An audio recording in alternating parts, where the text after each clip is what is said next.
Je vais rentrer à l'intérieur.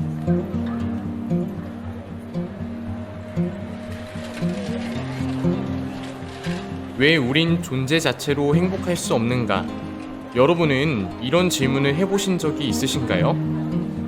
왜 우리는 우리 자체로 행복할 수 없을까요? 왜 정말 그런 것인지 알기 위해 오늘 우리가 함께 시편의 말씀을 통해서 살펴보도록 할게요.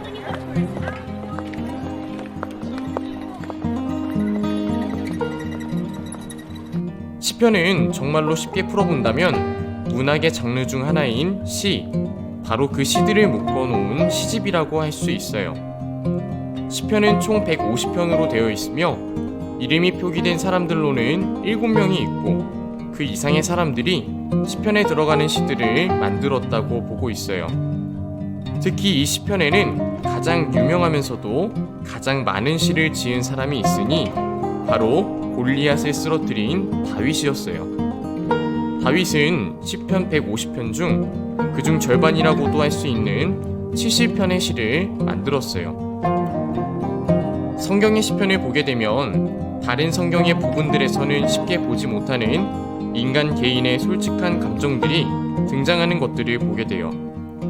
때로는 자신의 기쁨을 표현하기도 하고 또 때로는 원수와 심지어는 하나님에 대한 원망과 분노를 품고 있는 모습, 그리고 하나님을 찬양하는 모습 등 정말로 다채로운 내용들이 담겨 있음을 보게 돼요.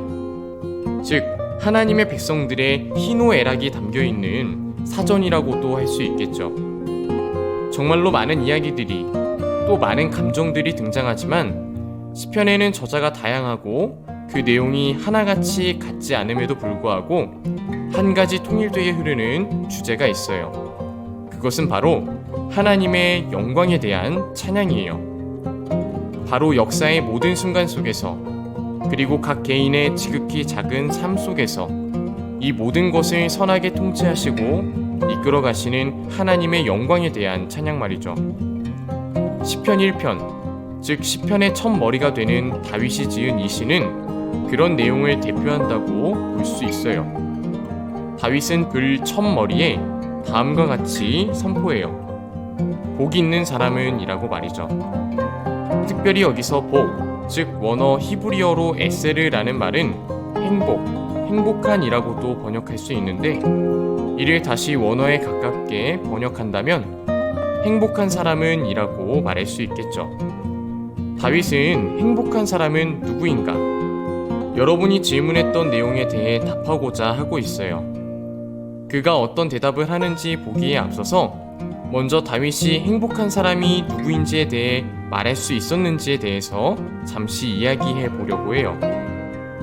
우리는 다윗이 거인 골리앗을 쓰러뜨리고 사람들로부터 인기를 얻어 이후에 왕이 된 사실만을 기억해요. 그리고 그게 다윗의 인생인 것처럼 생각하죠.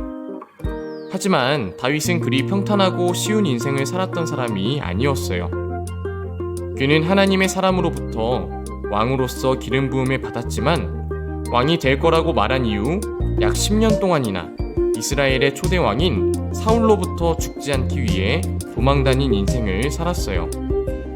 그리고 그동안 그는 자신과 가깝게 지내던 사람들을 잃었고 또 때로는 자신이 쉴 집도 없이 동굴에서 또 때로는 외국에서 미친 사람 흉내를 내면서까지 비참하게 살아야만 했어요. 과연 그가 행복한 사람이라고 할 수 있을까요?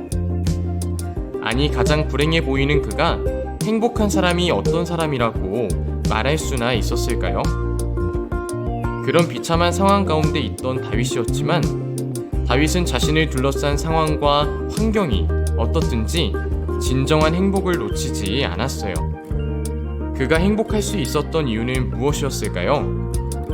상황과 환경을 뛰어넘어 그런 최악의 상황 중에서도 자신의 가장 선한 길로 인도해 주시는 하나님이 함께 하심을 믿을 수 있었기 때문이었어요. 그렇다면 그는 그 하나님을 어떻게 계속해서 붙잡을 수 있었을까요? 그는 하나님이 자신의 사랑하는 백성에게 자신의 뜻을 담은 하나님의 율법, 즉 말씀을 즐거워하고 그 말씀을 낮과 밤마다 묵묵히 생각하며 하나님을 만날 수 있었기 때문이에요. 세상의 행복의 기준은 우리들에게 다양한 조건들을 요구하죠.